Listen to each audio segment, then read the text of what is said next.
Welcome to online lecture at subject biology in SGM College Karad. Now we are also discussing the functional areas of a cerebrum. Then we will be studied about the some of the parts of the brain as a forebrain, midbrain and hindbrain. आता ह्यामध्ये जे कोणकोणते parts आहेत हे आपण अभ्यासलेले आहेत, परंतु आपण जनरली डायन्सेफेलॉन त्याचबरोबर हायपोथॅलॅमस इथपर्यंत आलो होतो.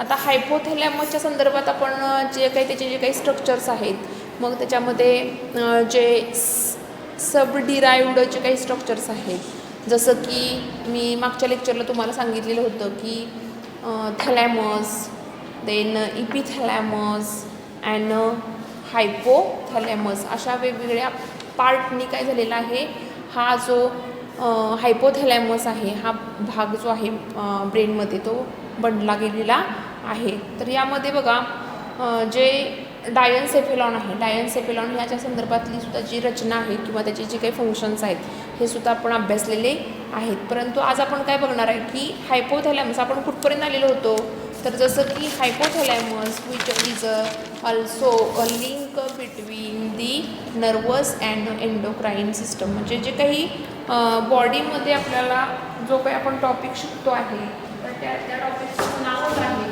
Control and coordination. Control and coordination म्हणजे यामध्ये जर हायपोथॅलॅमस जर बघितलं तर एक प्रकारची लिंक आहे. Hypothalamus is a link in between, हे लक्षात ठेवा, link between the nervous and endocrine system.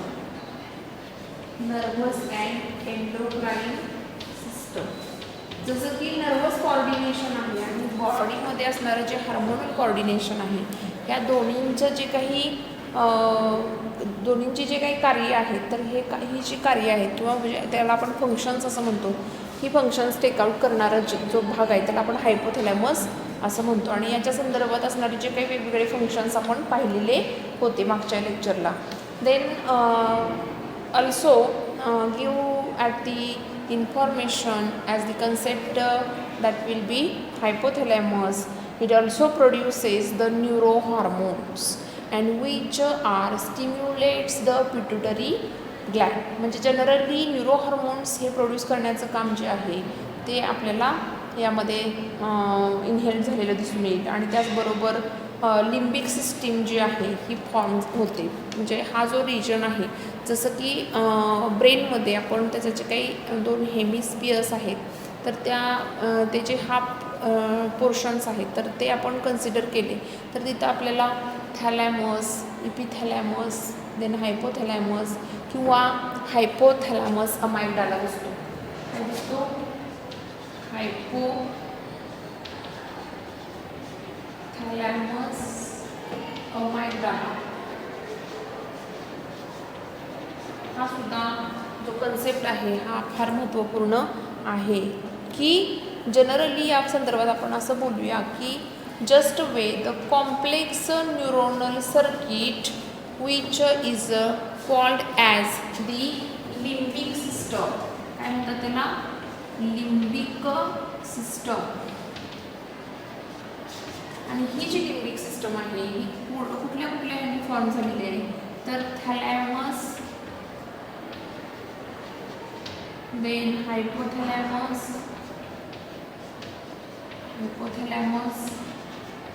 then hypothalamus.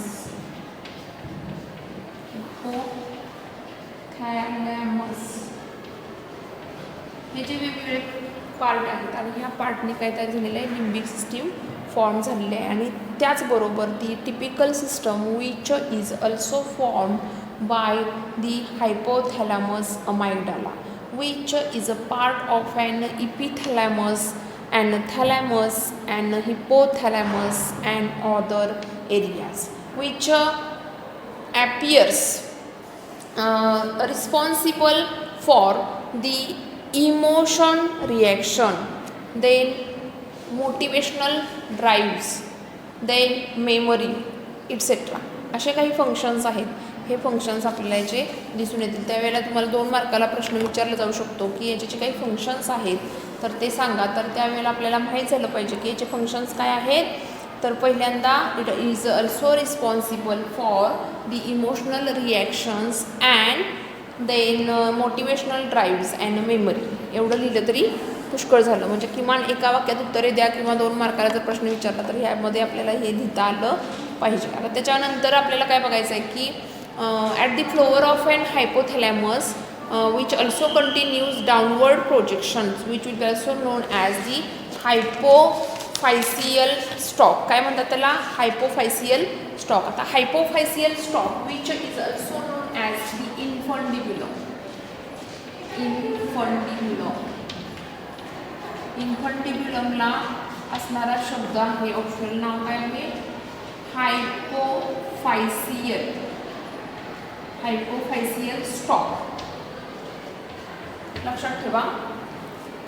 Then the typical part which connects to the hypophysis and both the infundibulum and also hypophysis, both of them which will also physically and functionally by secretion of the neurotransmitter. आणि ह्या दोन्हींचं जे काही समन्वयानं जे काही working आहे तर ते होत असताना तर त्यामध्ये आपल्याला असं दिसून येईल की जे काही फंक्शन आहे त्याचं तर ते काय आहे?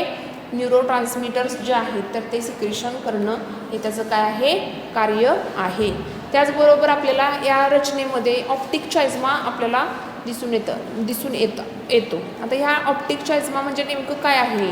तर it is also present inferior surface of the hypothalamus. म्हणजे जसं हायपोथॅलॅमस आहे त्याच्या इन्फेरियर सरफेसला आपल्याला ऑप्टिक चायझमा दिसतो. And this is particularly we said about as a crossing of 2 optic nerves and a pair of mammillary bodies. म्हणजे हे जे काही वैशिष्ट्ये आहेत ही फार महत्त्वाची आहेत. तर त्यामध्ये पहिलं जे वैशिष्ट्य आहे तर ऑप्टिक चायझमा आणि दुसरं आहे ते mammillary bodies. These are responsible for recollective memory also. Now this part which will also inhaled to that of the forebrain. Now we will be also studied the midbrain, that is a mesencephalon, which is located in between the diencephalon and pons varolii. In that region there is a presence of an corpora quadrigemina. This is a structure which will be also round, 4 rounded elevations which will be also present on this dorsal surface of the midbrain and also contains the crura cerebri or these crura cerebri which will be also known as the cerebral peduncles, and it is an important role in a controlling posture. म्हणजे जसं की आपलं जे काही आपण उभा राहतो तर हे जे बॉडी पोस्चर आहे आपण एका ठिकाणी उभा राहिलो तर ते व्यवस्थित जे पोस्चर आहे तर हे आपल्याला या मिडब्रेनमुळं काय झालेलं आहे बॅलन्सिंग होतं किंवा मसल टोन किंवा modifying some motor activities like that of the motor coordination. त्याचबरोबर आपल्याला बघायचं आहे हाइंड ब्रेन. आणि हाइंड ब्रेनला आपण काय म्हणतो? Hind brain which is known as the rhombencephalon and the hind brain which is the posterior region of the brain. म्हणजे ब्रेन जो आहे तर त्या ब्रेनमध्ये आपल्याला अशा पद्धतीने दिसून येईल की अशा पद्धतीने आपला हा ब्रेन आहे.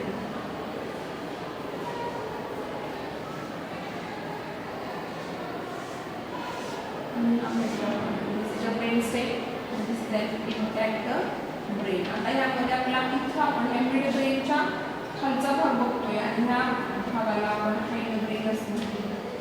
Hind brain that is named as the रोम्बेनसेफेलॉन.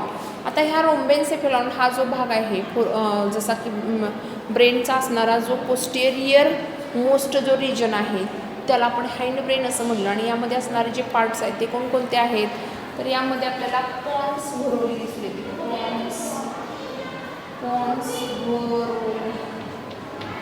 Pond's व्हरोली.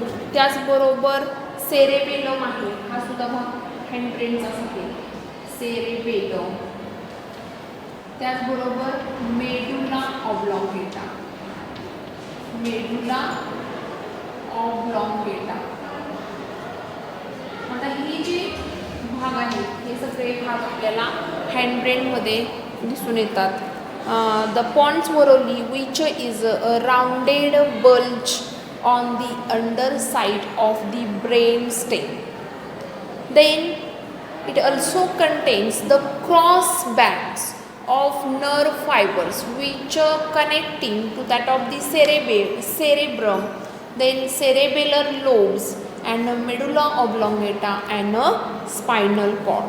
It also contains a several nuclei. म्हणजे जास्तीत जास्त न्यूक्लाई जे आहेत ते आपल्याला याच्यामध्ये दिसून येतील. आणि यामध्ये असणारा जो सेरेबेलम हा जो पार्ट आहे तर हा पार्ट जसं की second largest part of the brain म्हटलं जातं. म्हणजे जसं की पूर्ण ब्रेनच्या वतीनं म्हटलं तर सगळ्यात पहिला प्रथमतः असणारा जास्तीत जास्त भाग जो आहे तो सेरेब्रमचा आहे. आणि सेकंड लार्जेस्ट पार्ट जो म्हटलं जातं तर ते सेरेबेलमला म्हटलं जातं. Which consisting of a 2 lateral hemispheres and a central vermis. म्हणजे हा जो भाग आहे तर त्या 2 प्रकारच्या असणाऱ्या कॉम्पोनंटनं बनलेला आहे. तर त्यामध्ये असणारे जे 2 आहेत ते लॅटरल हेमिस्फियर्स आहेत आणि आणखी एक आहे तर त्याला सेंट्रल व्हर्मिस असं म्हणतात. Which is a composed of a white matter with a grey matter. आणि असं जसं की आपण जर त्याचे जे TS कन्सिडर केले आणि त्या TSमध्ये जर बघितलं तर असणारा हा जो पार्ट आहे तर तो 2 प्रकारच्या मॅटरने बनलेला आहे. जसं की आपल्याला माहीत आहे व्हाईट मॅटर आणि दुसरा जो आहे त्याला आपण ग्रे मॅटर असं म्हणतो, ग्रे मॅटर. आणि असे जे 2 भाग आहेत हे 2 भाग आपल्याला त्या TSमध्ये सापडले आणि म्हणून आपण याला काय म्हणतो एक कॉर्टेक्स. ह्याच्यात काय म्हणायचं कॉर्टेक्स, हे लक्षात ठेवा तुम्ही. आता यामध्ये बघा white matter which intermixes with the gray matter which shows a tree like pattern which is known as the arbor vitae. It is some of the silent features of about the hindbrains. Then we will focus on the typical cerebellum which shows the convolutions, the part of a hindbrain which shows the convolutions. जे आहेत तर ते आपल्याला 2 प्रकारे दिसून येतात. Which is also known as gyri and sulci. Plurally we know about them as a gyri and sulci और singularly we also knowing to that of the gyrus and sulcus. हे आपल्याला माहीत झालं पाहिजे. आणि जसं की हा जो कॉर्टेक्स रिजन आहे ह्या कॉर्टेक्स रिजनमध्ये जसं की मी तुम्हाला सांगितलं व्हाईट मॅटर आहे, ग्रे मॅटर आहे. तर यामध्ये असणारे जे न्यूरॉन्स आहेत या न्यूरॉनची जी संख्या आहे तर ती किती आहे तर जवळजवळ 30 मिलियन्स न्यूरॉन्स आहेत. 30 million neurons, 30 million neurons which is a present or will be lie in a cortex region. जसं हे लक्षात आपल्याला MCQला येऊ शकतं त्यामुळे हे लक्षात ठेवा.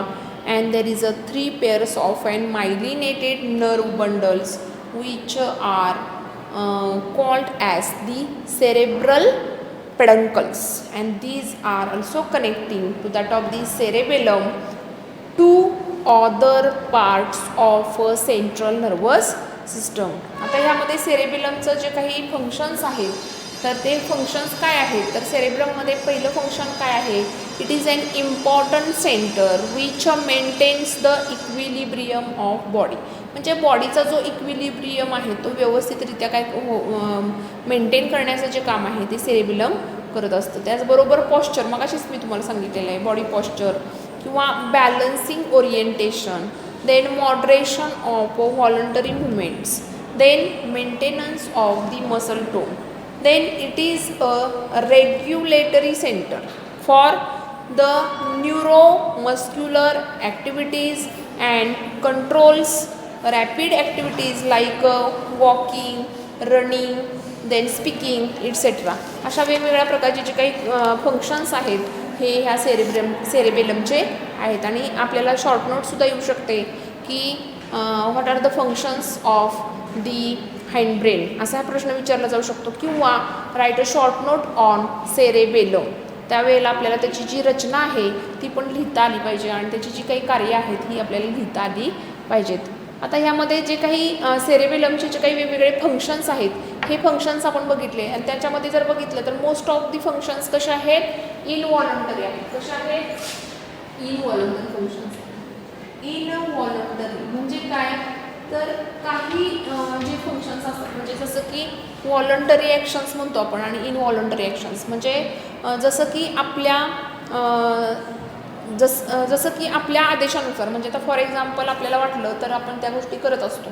आता फॉर एक्झाम्पल जे हालचाल आहे म्हणजे जे लोकोमोशन आहे म्हणजे हे सुद्धा त्याच्यामध्ये एक व्हॉलंटरी ॲक्शन आहे. म्हणजे एक एक्झाम्पल सांगते मी तुम्हाला.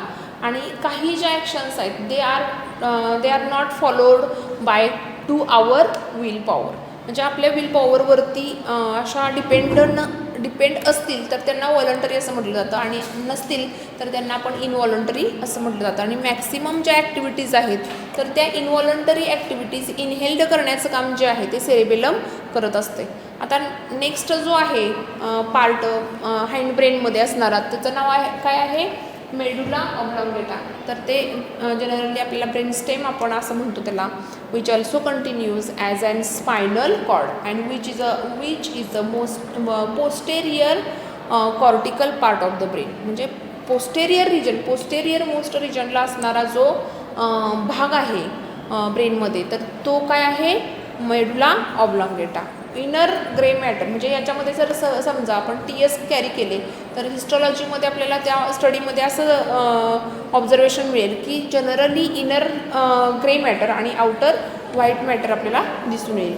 Which also controls the इनव्हॉलंटरी vital functions, म्हणजे काही जे व्हायटल फंक्शन्स आहेत तर ते कंट्रोल करण्याचं काम हे आपल्याला मेडुला ऑब्लॉंगेटा करतो आहे.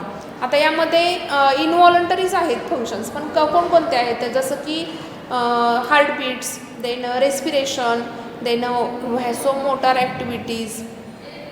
व्हॅसोमोटर ॲक्टिव्हिटीज ज्या आहेत तर त्यामध्ये काही ज्या ॲक्टिव्हिटीज आहेत की which are also under the control of the blood vessels, आणि अशा ॲक्टिव्हिटीज जर असतील तर त्याला आपण व्हॅसोमोटर ॲक्टिव्हिटीज असं म्हणतो. किंवा पेरिस्टाल्सिस म्हणजे तुम्हाला माहीत आहे चयापचय प्रक्रिया. म्हणजे अशा काही नंबर ऑफ व्हायटल फंक्शन्स आहेत हे कॅरी करण्याचं म्हणजे कंट्रोल करण्याचं जे काही काम आहे ते मेडुला ऑब्लॉंगेटा करत असतं. Which also control the non vital reflex activities. तर त्यामध्ये काही अशा ॲक्टिव्हिटीज आहेत की आपल्याला माहिती आहे दैनंदिन जीवनामध्ये आपण त्या करत असतो, लाईक कफिंग, स्नीझिंग करत असतो. म्हणजे अनफॉर्च्युनेटली अशा काही ॲक्शन्स होतात. तर त्यामध्ये स्नीझिंग आहे, स्वॅलोईंग आहे, ओमेटिंग आहे, यॉर्निंग आहे, et cetera.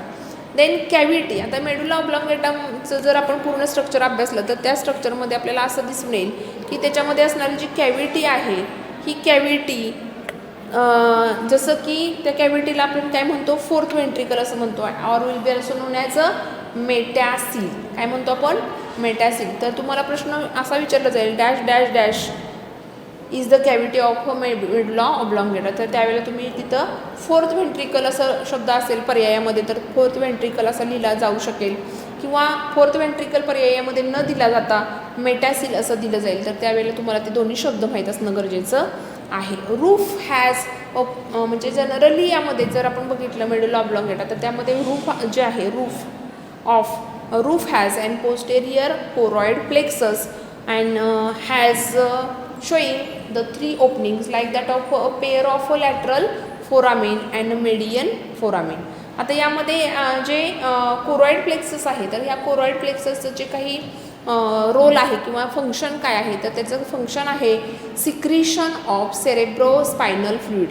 It is a very important function of the choroid plexus. आता हे जे काही आज मी तुम्हाला सांगितलेलं आहे तर त्याच्यामध्ये तुम्हाला जसं की तुम्ही काय करू शकता की जे काही फोर ब्रेन आहेत त्याचे पार्ट्स तुम्ही वहीमध्ये लिहून काढा. नंतर मिड ब्रेनचे काढा आणि हाइंड ब्रेनचे काढा आणि मग असे जे काही व्यवस्थित जे काही डायग्रॅमॅटिक रिप्रेझेंटेशन करा किंवा नुसते लिहून काढा आणि त्यानुसार ते पॉईंट्स जे आहेत ते तुम्ही काय करा पुस्तकातून वाचून सेल्फ असणारे जे काही की नोट आहेत ह्या कीनोट तुम्ही तयार केल्या तरी चालतील. आणि आत्ताचं जे लेक्चर आहे त्यामध्ये तुम्हाला चांगल्याच प्रकारे तुम्हाला जे थिअरीचं जे नॉलेज आहे हे मिळालेलं असेल. आणि यामध्ये जरी काही एखादा कन्सेप्ट जर कळला नसेल तर तो सुद्धा आपण त्याच्यामध्ये वाचून का होईना आणि लिहिल्यानंतर आपल्याला तो व्यवस्थितरित्या समजू शकतो. आता याच्यावरती जर आपल्याला प्रश्न असे येऊ शकतात की जसं की 3 मार्काचा प्रश्न आपल्याला पडू शकतो. म्हणजे 3 मार्काला असं विचारलं जाऊ शकतं की write a short note on the forebrain किंवा functional areas of a forebrain असाही प्रश्न विचारला जाऊ शकतो. किंवा हाइंड ब्रेनवरती प्रश्न विचारला जाईल किंवा नुसते फंक्शन्सच विचारले जातील सेरेबेलमचे किंवा सेरेब्रल हेमिस्फिअर किंवा सेरेब्रम यावरती याचे फंक्शन्स लिहा. किंवा मिड ब्रेनमध्ये असणारं जे डायन्सेफेलॉन आहे त्याचे जे फंक्शन्स आहेत हे आपल्याला सगळे माहीत असले पाहिजेत. आणि हे फंक्शन्स आपण चांगल्या प्रकारे अभ्यासलेले आहेत आणि यामध्ये काही हेच नाही म्हणजे काही कठीण आहे असं काही वाटायची गरजच नाही आहे. कारण आपल्या पुस्तकामध्ये जी इन्फॉर्मेशन जी आहे ती दिलेली इन्फॉर्मेशन आपण किमान वाचून काढली आणि त्याच्यामधले कीवर्ड्स जर लक्षात ठेवले तर आपल्याला ती नोट जी आहे किंवा तो असणारा क्वेश्चन जो आहे हा क्वेश्चन आपल्याला अटेम्प्ट करता येणार आहे हे लक्षात घ्या.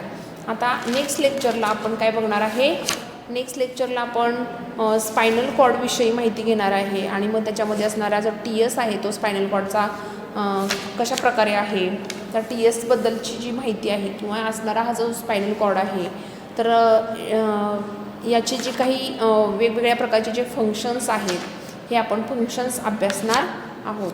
अशा प्रकारे आपण इथं हे लेक्चर स्टॉप करतो आहे. थँक्स.